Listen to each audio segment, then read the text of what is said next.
అందరికీ నమస్తే. అందరు మంచిగా ఉన్నారా? ఈశ్వరప్ప హోమ్ మెకానిక్ సమర్పించు ధూమ్ధాం ముచ్చట. ఇక ముచ్చట్లు షురువు చేద్దాం. ఇందిరమ్మ రాజ్యం అంటే ఏంటిదోలా? ఈ పాటికే మీకు కూడా సమాజం అయ్యే ఉంటుంది. ఇందిరమ్మ రాజ్యం అంటే పోలీసుల రాజ్యం. ఇందిరమ్మ రాజ్యం అంటే జనాలను జైల్లో వేసే రాజ్యం, రైతులను గోస ఉచ్చుకునే రాజ్యం, భూములు కబ్జా చేసుకునే రాజ్యం, నిలదీస్తే అరెస్టులు చేసే రాజ్యం, ధర్నా చేస్తే జైల్లో వేసే రాజ్యం. దీన్నే ఇందిరమ్మ రాజ్యం అంటారని మనం తెలంగాణ జనానికి పూరాగా సమాజం అయినట్టే కదా. సూతలేమా సర్కార్ తప్పును నిలదీయ పాపం, పోలీసులు మీద పడుడు, అరెస్టులు చేసుడు, గదే కథ. అగో సికింద్రాబాద్ కోసం శాంతి ర్యాలీ చేస్తే రేవంత్ సార్కు భయం ఎందుకోలా? జనాలు ప్రతిపక్ష పోలు రోడ్డు మీద కత్తే ఈ సర్కార్కు గంతగానం ఎందుకు అని కూడుతాంది? పోలీసులకు ఎందుకంత కోపం వస్తుంది? ఈ అరెస్టులేంది? ఎక్కడికక్కడ ఆపుడేంది? బల్మీటికి పోలీస్ టౌన్లకు వట్క ఊడింది. అరే కమ్సే కమ్ నిరసనన్నా చెప్పుకోవద్దా? తెలంగాణ రాష్ట్రంలో గాయంతో కూడా లేదా? సికింద్రాబాద్ కోసం శాంతి ర్యాలీ తీస్తున్న వాళ్ళ మీద పోలీసుల జూరం చేసిరు. పొద్దుపొద్దుటి సాందే సికింద్రాబాద్ల జనం కంటే పోలీసులే ఎక్కువైపోయారు. ఏ సందు చూడు ఏ ఏరియాకు పోలీసుల్ని కానొచ్చిరు. ఇక జనం బయటికి రాకుండా భయపెట్టించిరు. ఏంది అసలు?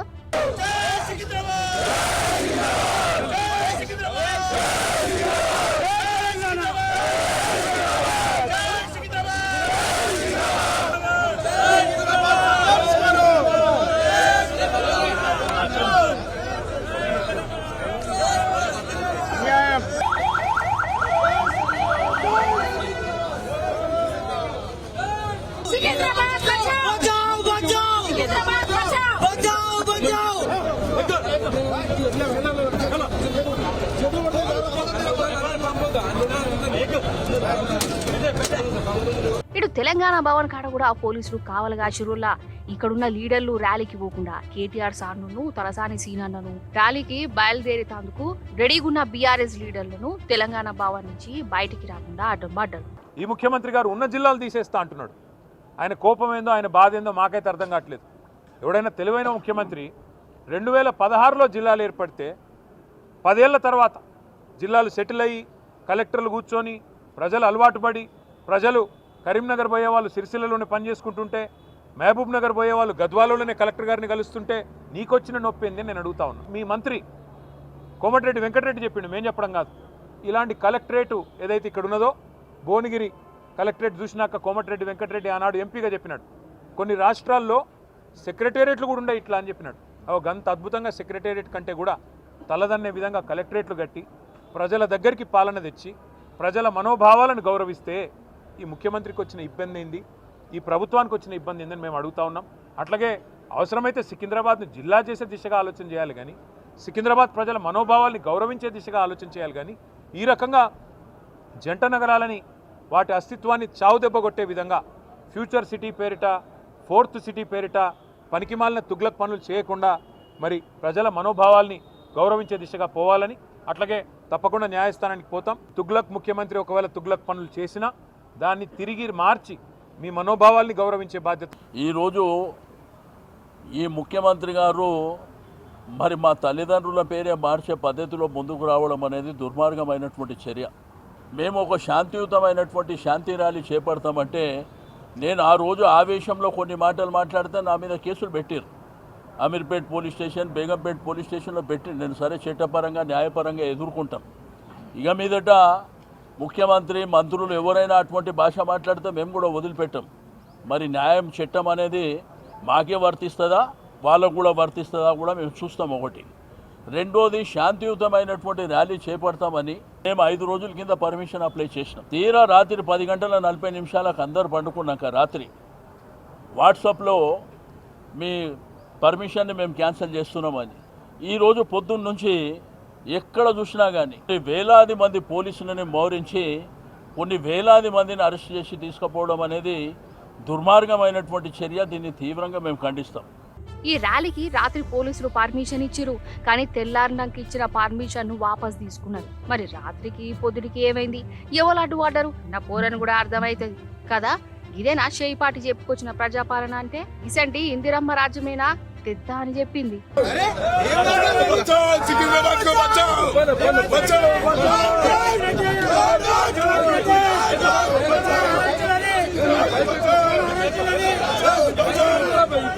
Vamos,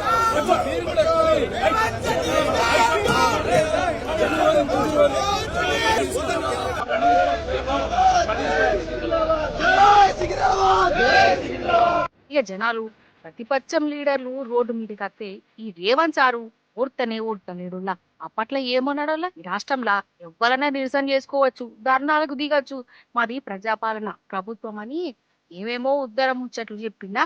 మరి ఈ ప్రజాపాలన ఎటువా సార్ చెప్పినట్టే నిరసన చేస్తా అంటే మరి అరెస్టులేని ఇట్లా అడ్డం పడుడేమి కేసీఆర్ సార్ పాలనలా. ఇదే రేవంత్ సారు ఎన్ని మాటల నిరసనలు చేయలేదు, ఎన్ని మాటల ధర్నాకు దిగలేదు.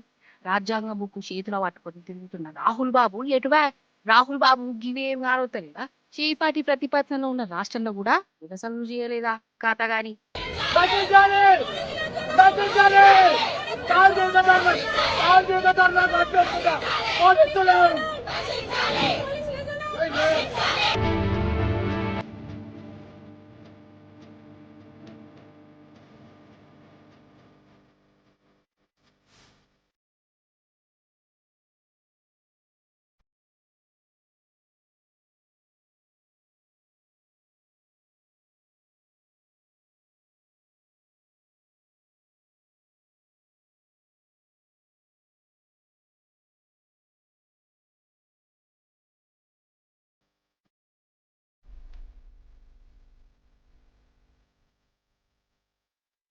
రెండేళ్ల సంది రాష్ట్రంలో ఇదే కథ నడుపుతుందిలా.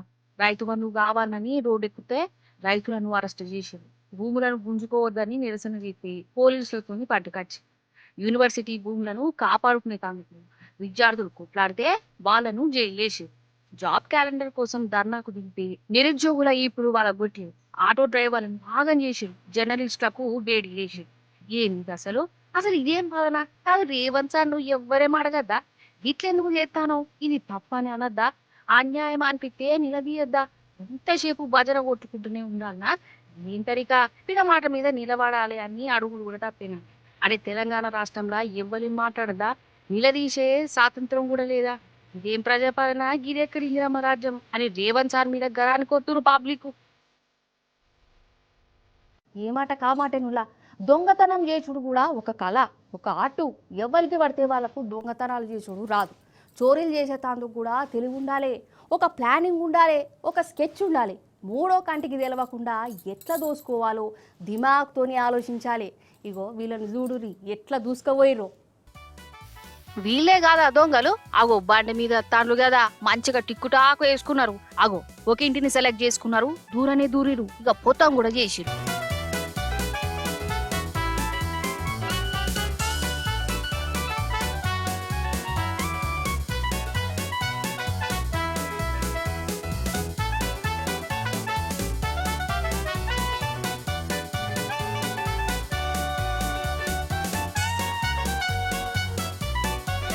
అమ్మా వీళ్ళు మహామాయగాలు ఉన్నారు కదా అంటారా. మాయగాలు కాదు, మాయ లేడీలు. వీళ్ళు లేడీ దొంగలు అన్నట్టు, గదేరోలా మహిళా దొంగలు అన్నట్టు. కాకపోతే మొగోళ్ళ వేషం కట్టిరు, అందరిని మతమార్పించి ఇట్లా ఇండ్లకు లూటీ చేసే కార్యం ముంగటేసుకున్నారు.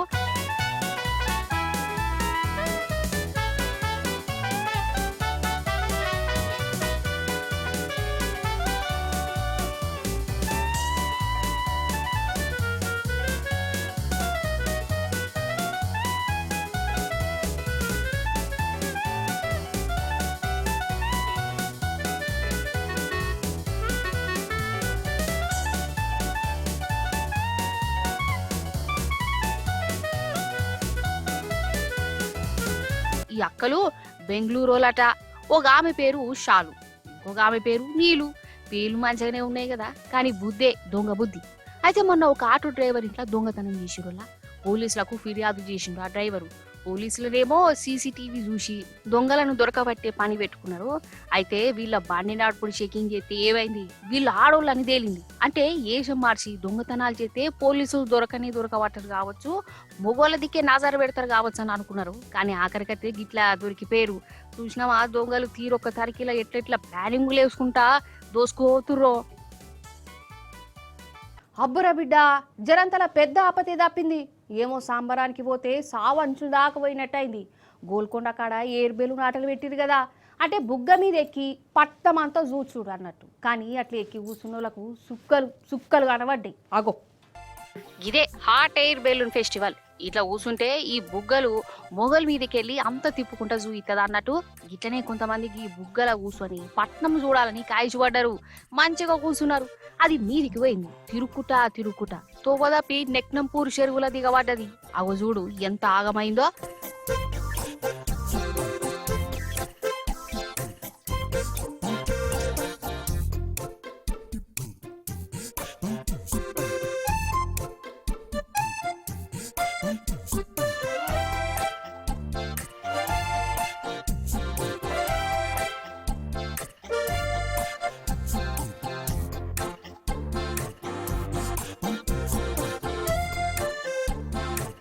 అగో బుగ్గలో వాగిలిపోయినట్టున్నది కదా.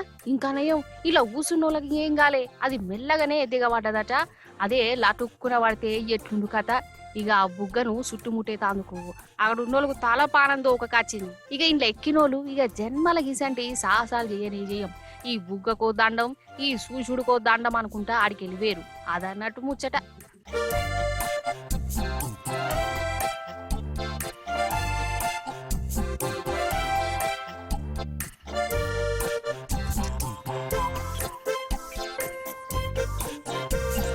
ఇప్పుడు మనం శునక దేవుని కాడికి పోదాం.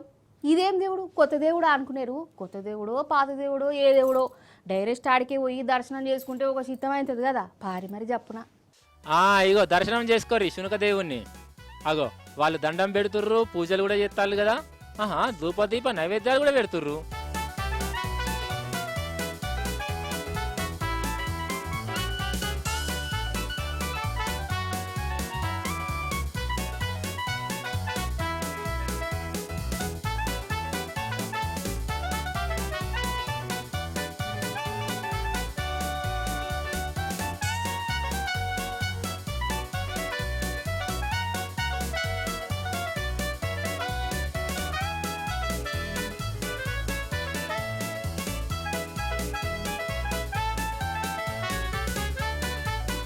అయితే ఇది ఉత్తరప్రదేశ్ కుక్క మొన్న నాన్మాల గుడికి వచ్చింది.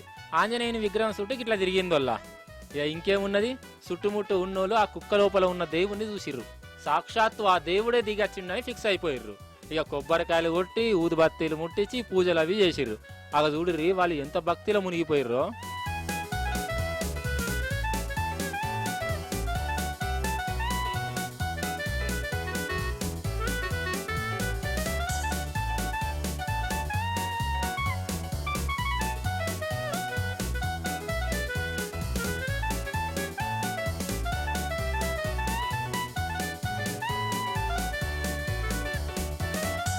ఈ ఆడోళ్ళు మొగోళ్ళు వచ్చి ఇట్లా దీనికి పూజలు చేస్తా అంటే ఆ కుక్కగారు కూడా వాళ్ళకు దీవనార్తులు ఇచ్చిందుళ్ళు. ఇక పనిలో పని ఆంజనేయుని గుడి పక్క పొంటే దీనికి కూడా ఒక గుడి కట్టాలని డిమాండ్ చేస్తాను అక్కడోళ్ళు. అది అన్నట్టు ముచ్చట.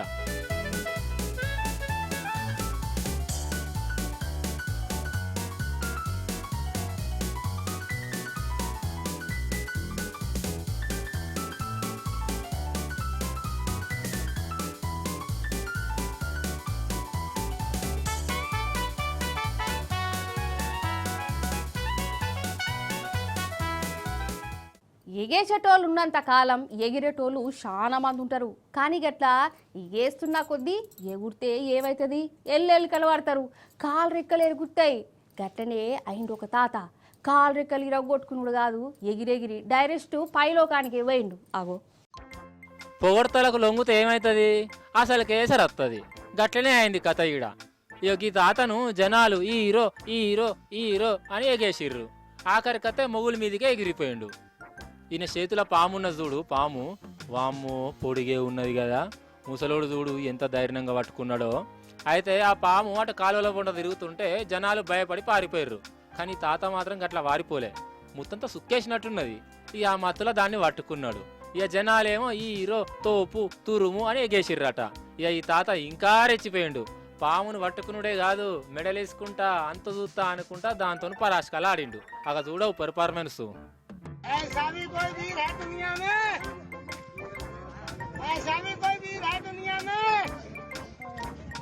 ऐसा भी कोई वीर है दुनिया में। ये छतरी खड़ा है सिर पे, कोई रोका बैठियो। ऐसा भी कोई वीर हो दुनिया में तो बताए।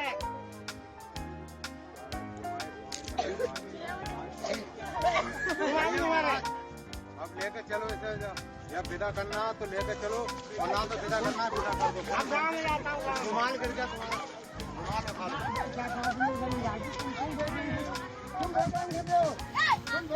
ఇక ఈ తాత ఓవర్ యాక్షన్ చేస్తా అంటే ఈ పాము కూడా చీదర పుట్టింది కావచ్చోళ్ళ కథం. ఇక నీ ఎగురుడు పాడు గాను అనుకున్నదో ఏం పాడు కాటు వెట్టనే పెట్టింది. ఇక అప్పటిదాకా హీరో అని ఎగిరిన తాత పాము కాటుతోని గిలగిల కొట్టుకున్నాడు. లాస్ట్కు ఆడనే జీవిడిచిండు. చూసినావా ఎట్లున్నదో కథ. అందుకే అంటారు కాదు ఎగేసిన కొద్దీ ఎగరద్దు ఎగరద్దు ఎగరద్దు అని. ఎగురితే ఇక గిసంటి కథనే అవుతుంది. అంతే కదా మరి. ऐसा भी कोई दुनिया में वीर है।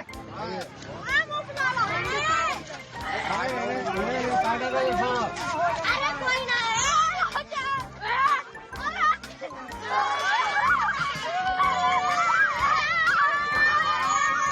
నిదానమే ప్రధానం. రోడ్ల మీద స్పీడుగా పోవద్దని 1కి 10 మాటలు చెప్తూనే ఉంటాం కదా. అయినా ఇంటరానులా రోడ్డు మీద కత్తేజాలు షిగం వచ్చినట్టే చేస్తారు. ఏవో ఎత్తిపోతున్నట్టే దంచుకోబోతారు. అట్లా చేస్తే ఏమవుతుంది? అసలుకే మోసమవుతుంది. గట్టనే అయింది చూడు మరి.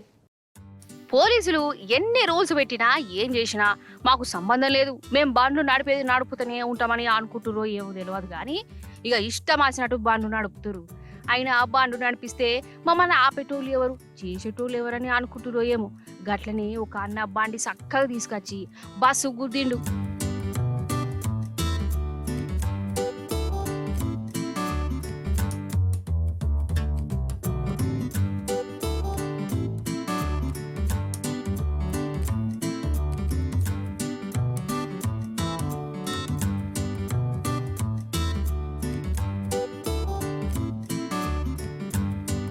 పోరి నాయన చూడుర్రి, చూసిరు కదా. జరంత మెల్లగా వస్తే ఏమైతుండే? ఎందుకో ఈ యాగం దేనికి వానికి వచ్చేది కాదు, అక్కడికి వచ్చేది కాదు. ఇంకా నయం ఈ అన్నకు భూమి మీద నూకలు బాకీ ఉన్నట్లున్నాయి.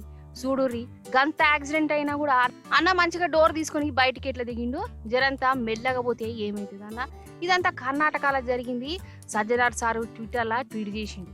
ఇక బండ్లు నడిపేటప్పుడు జర చూసుకోరని ఇట్లా ట్విట్టర్లో పెట్టిండు. మీరు గిట్లా బండ్లు నడిపేటప్పుడు జరంతా మెల్లగా పోరి, మిమ్మల్ని నమ్ముకొని మీ ఇంట్లో గిట్ల ఉంటారు. అందుకే జర వెనక ముందు చూసుకొని బండ్లు నడుపుర్రి.